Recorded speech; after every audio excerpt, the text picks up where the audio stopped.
Saya akan menjelaskan tentang two-way ANOVA.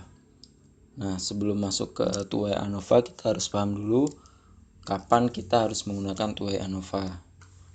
Refresh kembali, two-way ANOVA ini digunakan ketika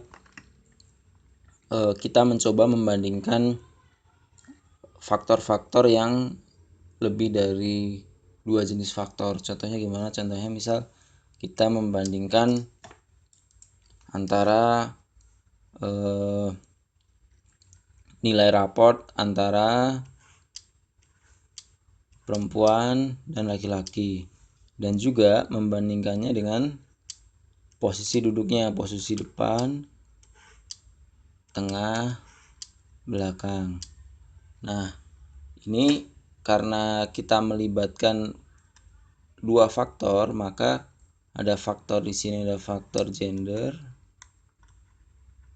Di sini adalah faktor posisi tempat duduk.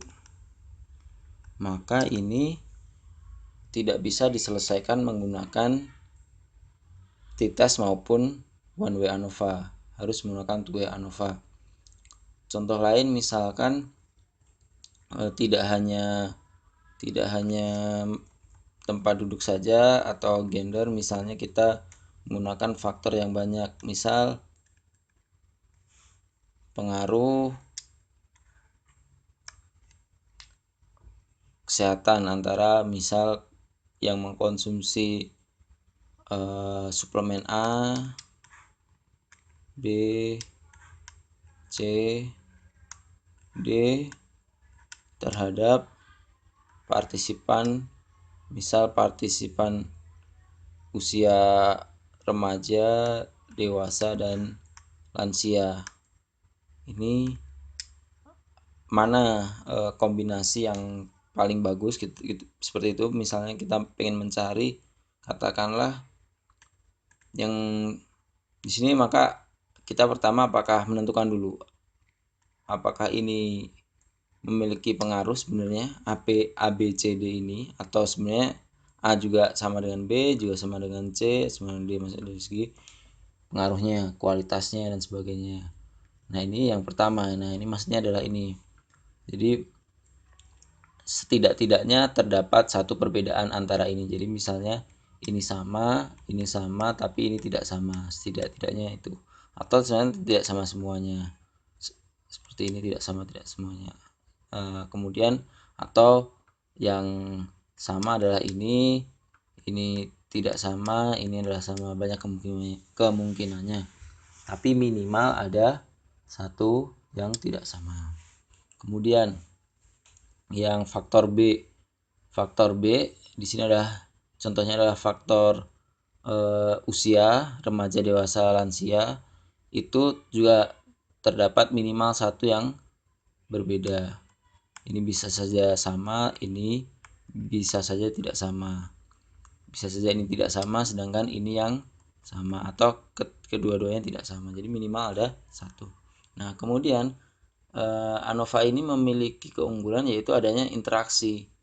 Dia bisa melihat interaksi yang berbeda. Setidak-tidaknya ada interaksi yang berbeda. Katakanlah ini nilainya semua sama ya. Katakanlah ini 7, 7, 7, 7, ini 8, ini 7, ini 7, ini 7, ini 7, ini 7, ini. Ini contoh misalnya saja. Berarti katakanlah, oh ternyata yang paling bagus adalah menggunakan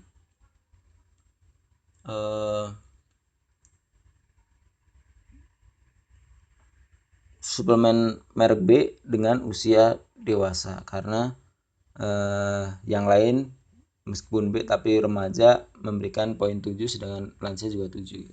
Semua seperti itu. Jadi kita bisa menentukan mana yang paling memberikan reaksi yang paling berbeda. Bisa juga ini juga 8 misal. Jadi minimalkan terdapat satu gitu. Atau ini bahkan 9. Jadi kita bisa menentukan ini bahkan 6. Jadi bisa menentukan mana yang paling efisien, paling efektif, tapi tidak dengan two way, tapi harus menggunakan balik lagi POSOP,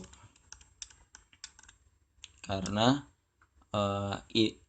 two way, one way maupun two way itu hanya untuk menentukan minimal terdapat satu perbedaan. Jadi hanya yes, yes atau no. Yes atau no saja. Terdapat yes itu maksudnya signifikan. No itu artinya tidak signifikan. Seperti itu. Kemudian lanjut kita mencoba membahas soal. Di sini saya coba menampilkan di Excel.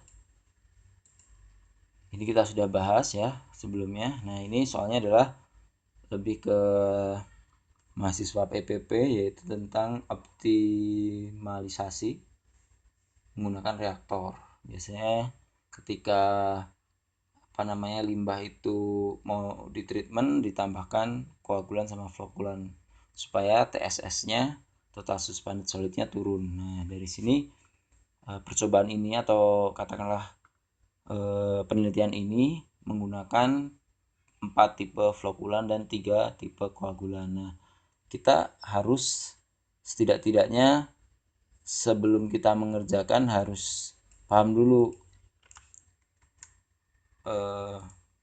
output yang kita inginkan, yaitu kita punya flokulan dan kita punya koagulan.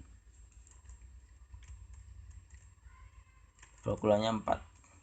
Flokulan 4, koagulan 3. Nah, kita harus mengetahui mengkira-kira bahwa output yang kita hasilkan apa, yaitu di sini hipotesis nolnya adalah kesemuanya sama. Jadi antara flokulan 1 mu flokulan 1 itu sama dengan mu flokulan 2 sama dengan mu flokulan 3 sama dengan mu flokulan 4. Flokulan 4.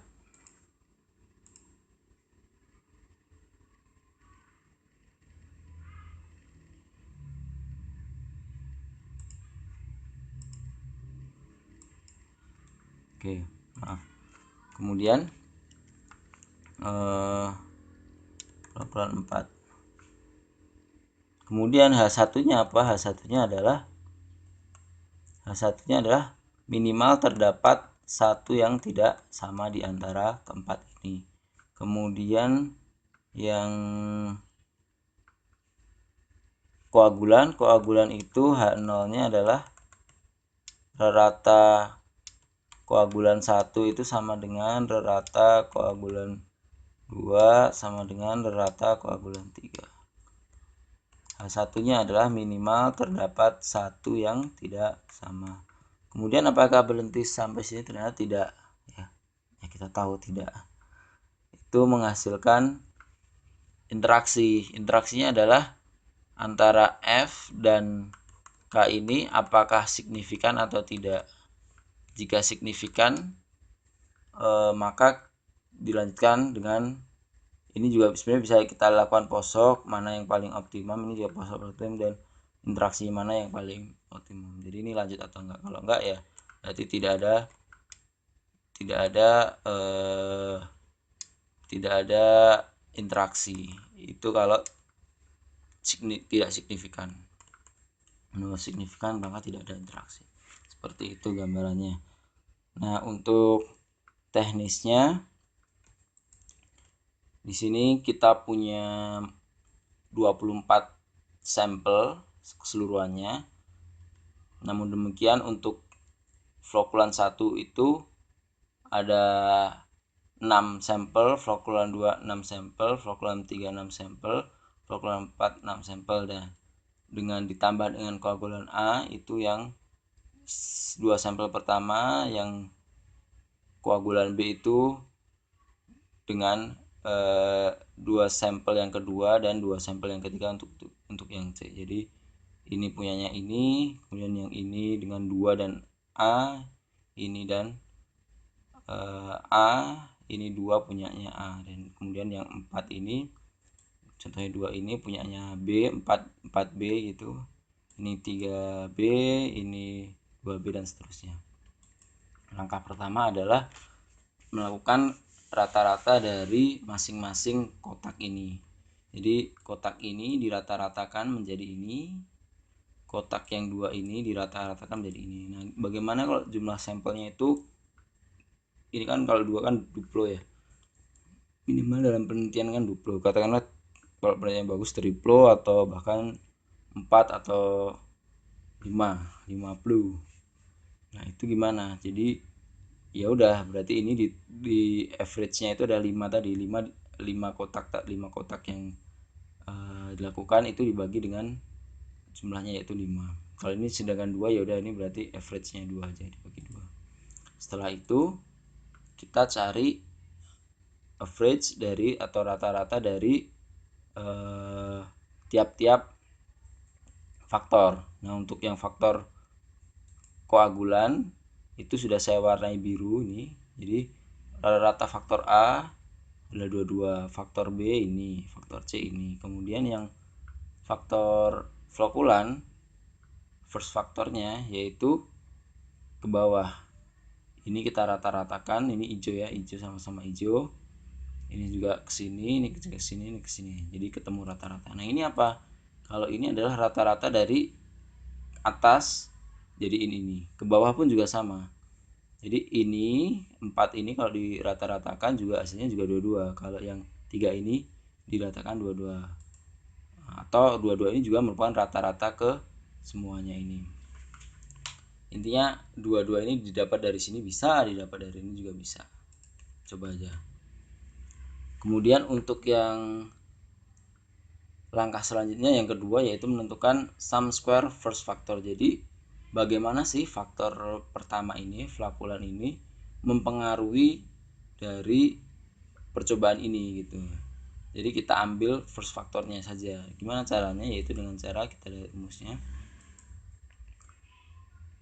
Rata dari faktor pertama ini yang nomor 1, flakulan 1 itu dikurangi dengan ini yang rata semuanya tadi, kemudian dikuadratkan dikali 6. 6 itu apa? 6 itu kejumlahan dari sampel dari faktor pertama yang memberikan 6 kali data. Ini 6 kali data itu, ini 1 2 3 4 5 6 kali data. Ini kan ratanya tadi. Jadi dikali dengan 6. Yang kedua gimana? Flakulan kedua juga sama. Flakulan kedua itu yaitu menggunakan rata yang kedua ini yang bawah dikurangi dengan yang ini, rata semuanya dikuadratkan dikali dengan 6. 6 itu mana? Ini 1 2 3 4 5 6. Nah, itu. Begitu juga seterusnya. Kemudian di sum. Namanya juga sum square, jadi harus di sum. Square itu karena menggunakan ini nih. Apa namanya? Kuadrat. Kelihatan nggak dari tadi? Ya, perbesar. Oke. Lanjut. Sampai sini mungkin bisa di pause atau diulangin lagi, atau kecepatan di videonya bisa dipercepat. Jadi kalau pas lagi ngeblank, sayanya lagi ngeblank, dipercepat aja. Kemudian untuk second faktornya juga sama, yang koagulan, yaitu rumusnya rata yang samping ini kan koagulan A itu dikurangi dengan yang tadi grand minnya tadi, grand ratanya tadi, di square kuadrat ya dikali 8. 8 itu mana? Nah, ini perbedaannya. 8 itu adalah 1 2 3 4 5 6 7 8. 8 dikali 8. Nah, maka hasilnya ini pun juga sama seperti itu. Yang samping ini. Samping. Kemudian yang ini kemudian di sum square. Dapatlah faktor yang pertama dan kedua. Kemudian ini yang lumayan adalah yang within. Within itu adalah yang di dalam tiap masing-masing faktor, atau enggak ini salah ketik square within, atau ini error. Nah, error itu didapat dengan membuat tabel yang hampir mirip dengan yang ini, namun diisi dengan selisih antara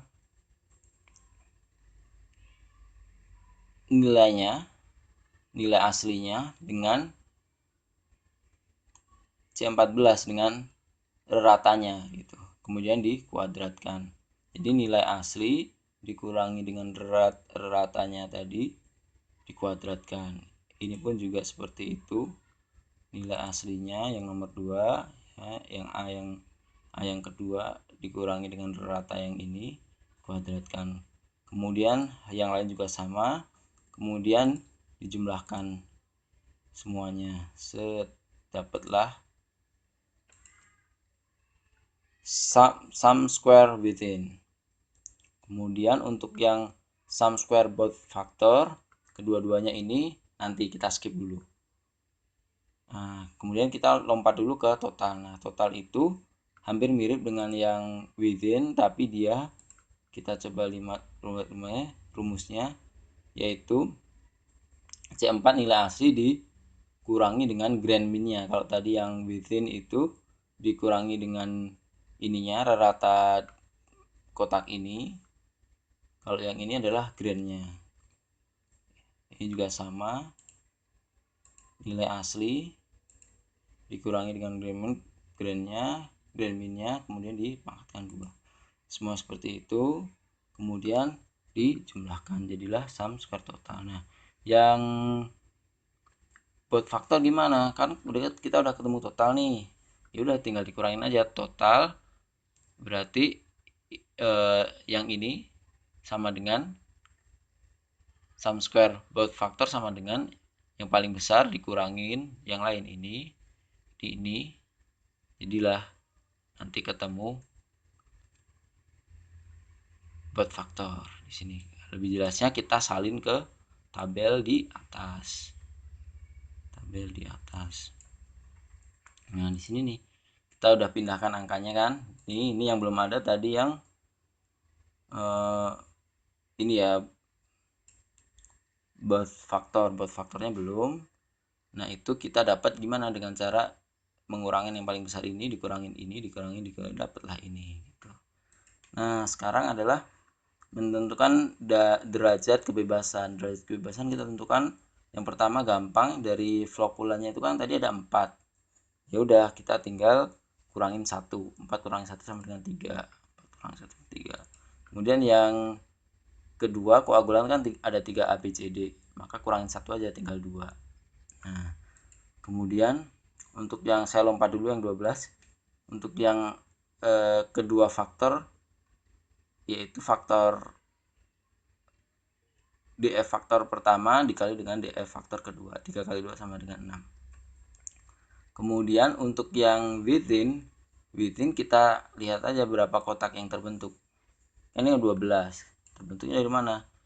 Ini data mentah, itu kita lihat di sini. Dari minnya, min tabelnya. Ini ada 1 2 3 4 5 6 7 8 9 10 11 12. Ada 12 minnya di sini. Meskipun nanti ada 5, katakanlah di sini kan cuma datanya 2 ya, 1 2 atau bahkan 3. Kalau misalkan katakanlah datanya ada 5 lah atau 4. Maka ketika dirata-ratakan tetap akan menjadi 1 A-nya di sini. Oke. Jadi tetap akan bentuk 12 selama faktornya ada 1 2 3 4 dan ABC gitu. Kemudian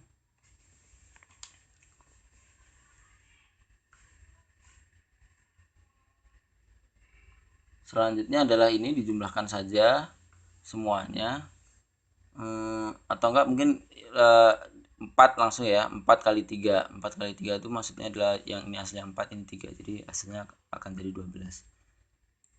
Kalau faktornya mungkin di sini ada 5 flokulan, di sini ada 3 koagulan, setahu saya 5 kali 3 15, jadi di sini nanti ada 15. Nah, maka totalnya dijumlahkan semuanya. Oke. Kemudian min square-nya sama, depan dibagi belakang.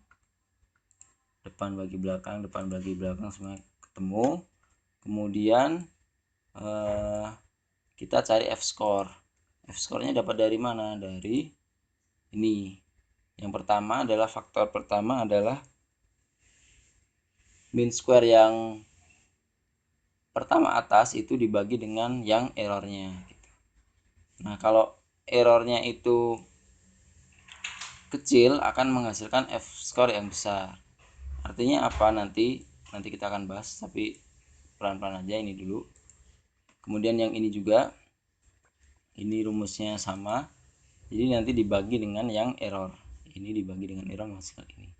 Kemudian yang ini enggak, karena ini bikin ya. Nah, kemudian kedua faktor. Kedua faktor apa? Yaitu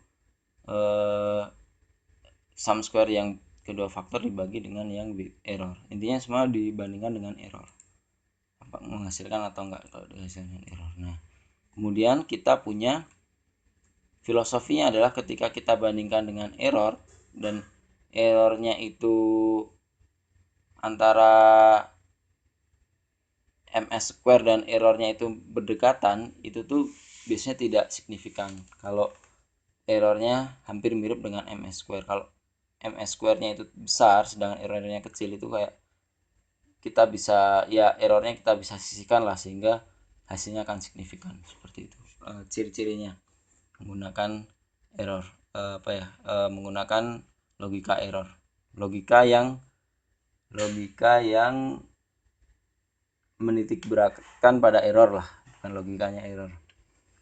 Oke, lanjut. Kemudian untuk selanjutnya adalah F-tabel. Nah, ini F-tabel supaya tidak bingung, saya akan contohkan. Di sini kita punya di F-nya kan 3 ya. Kemudian ada di F juga 12. Nah, 3 di mana, 12 di mana? Maksudnya adalah ini kan ada kanan dan kiri ya, pembilang dan penyebut. Nah, untuk yang 3 itu ternyata adalah yang pembilang. Pembilangnya adalah 3 di sini. Kita cari 3, sedangkan errornya kan 12. Kita cari yang errornya di sini. Kiri itu error. Ya, kiri itu error. Menghafalkannya kiri itu untuk yang error. Kemudian 3 ini 12 ini ketemu 349. Iya kan 349. Kemudian 2 itu pasti yang atas, yang 12 itu kiri error, berarti 2 dan 12 389 ketemu. Kemudian yang ini 6 dan 12. 6 kita cari di sini, kemudian 12 ketemu di sini 3,0 di sini. Nah, kemudian masuk ke inferensi. Inferensinya gimana? Inferensinya ya udah balik lagi ke konsep yang pertama tadi, ketika H0 itu ketika F-table itu lebih kecil daripada F-score, maka H0 akan ditolak. Atau kalau dibalik ya F-score-nya itu lebih besar daripada F-tabel. Artinya dia karena lebih besar itu maksudnya berada di zona penolakan. Coba dibuka lagi tabel kurva penolakan, kurva bagian penolakan dan bagian penerimaan, zona penerimaan dan zona penolakan. Nah, jadi gitu. Jadi kalau lebih kecil itu berada di zona penerimaan. Atau kalau lupa yang ini nih.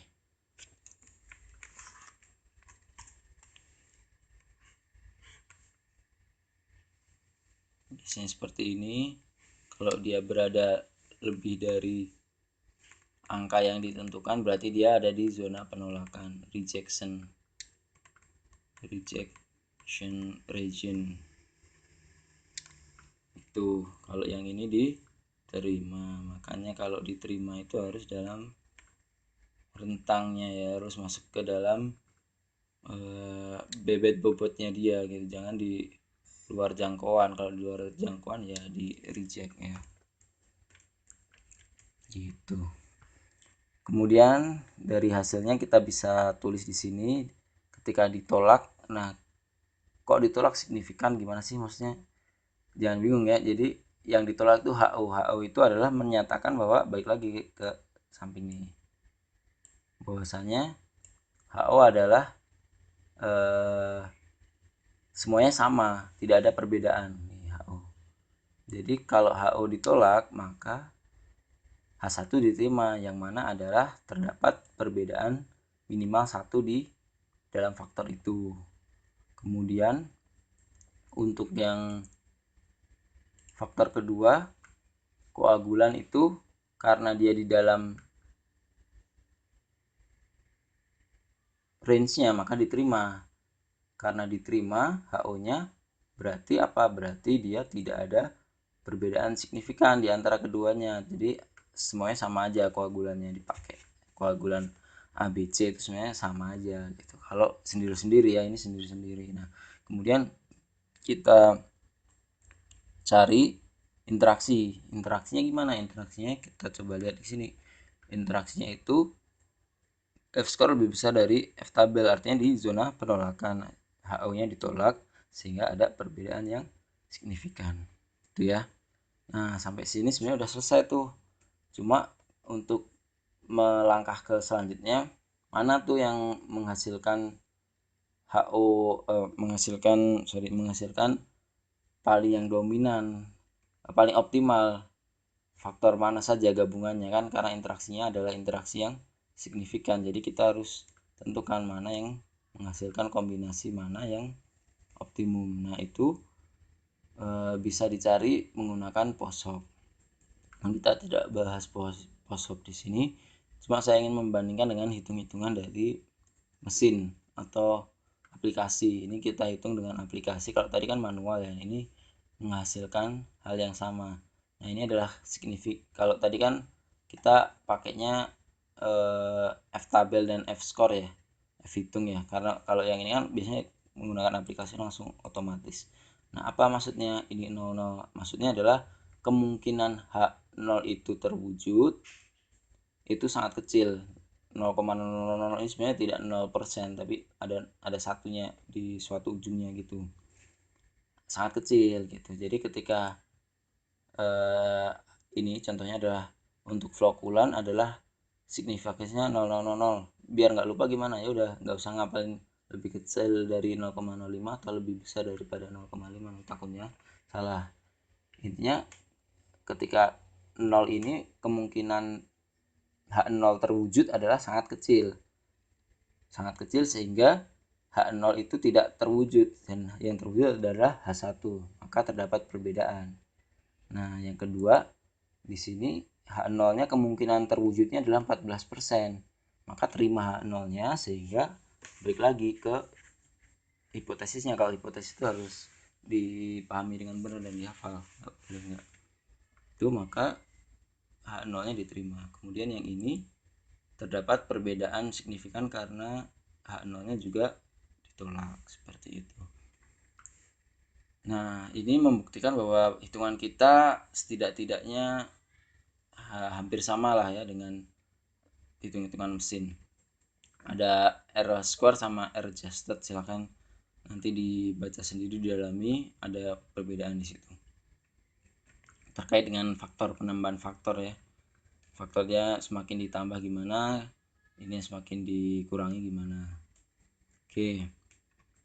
Nah, sebenarnya untuk visualisasi kita bisa menggunakan grafik margin dari TSS ini. Nah, ini kita punya grafiknya, bahwasanya yang X itu adalah koagulan dan Y itu flokulan. Nah, kita bisa lihat di sini yang sebenarnya yang paling berpengaruh kan tadi apa, flokulan atau koagulan?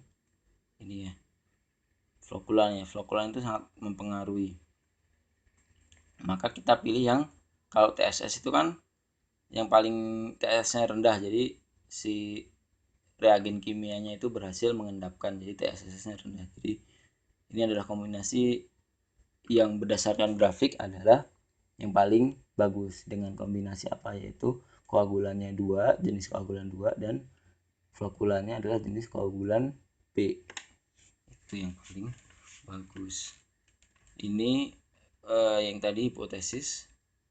Jadi review lagi, sebenarnya untuk two-way ANOVA itu kita bisa menghasilkan 3 hipotesis sekaligus, yaitu pertama yaitu faktor pertama, kemudian faktor kedua, dan interaksinya. Kemudian saya ingin sedikit membahas tentang jenis interaksinya ya. Jadi kita udah melihat ini itu dasar teorinya adalah menggunakan ini. Jadi ketika dua faktor saling berinteraksi itu kita bisa, maksudnya ketika dilibatkan itu kita bisa melihat tiga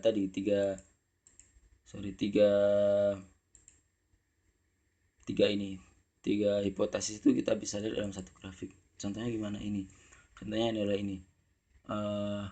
Faktor A itu signifikan. Kenapa signifikan? Kita bisa lihat nih. Ketika menggunakan A1 hasilnya segini. Diganti dengan A2 langsung naik. Nah, tetapi tidak begitu dengan B1 dan B2. B1 dan B2 pun sama gitu. B1 di sini itu nilainya segini, lebih tinggi sedikit, sedangkan B2 bawahnya dikit. Mereka itu naik ke sini gara-gara diangkat oleh A, bukan karena B. Karena B-nya sangat hampir sama polanya ya. Seperti itu. Interaksinya tidak signifikan. Ya karena yang berpengaruh adalah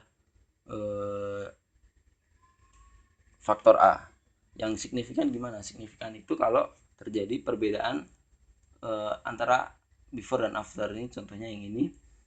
Ini A1-nya di sini, kemudian A2-nya di sini itu menghasilkan faktor yang berbeda. Jadi yang B itu mirip-mirip ya, tidak begitu jauh ininya jaraknya, tapi kalau A dia tergeser mirip kayak ini, jadi naik gitu. Kalau B tetap dekat-dekat dan interaksinya ini membenjungkir balikan seperti itu. Kemudian yang selanjutnya adalah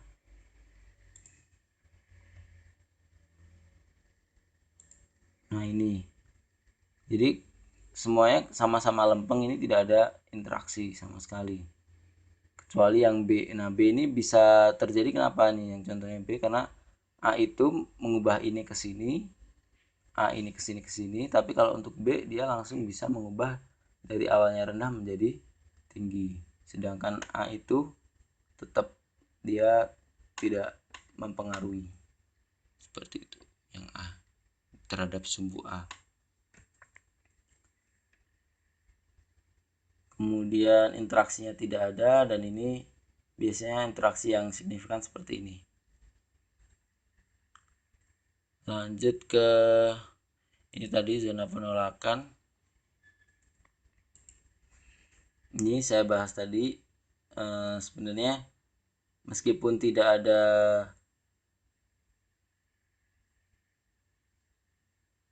ini interaksinya ada atau enggak nih, coba kita lihat fluidnya ada, tidak ada interaksi ya karena sangat ada interaksi yang tidak ada interaksi itu tidak signifikan. Yang signifikan itu kapsul itu adalah signifikan karena dia hanya diterima. Ini terhadap ada interaksi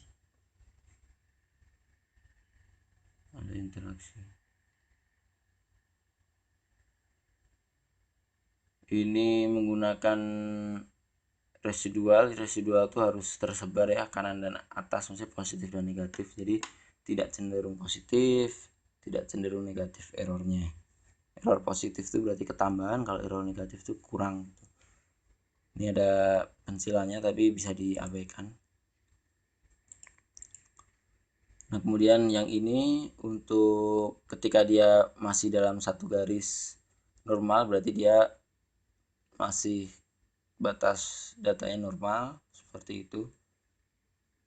Untuk mengecek kenormalan dari data ini juga residualnya juga tersebar secara merata kanan dan atas dan bawah.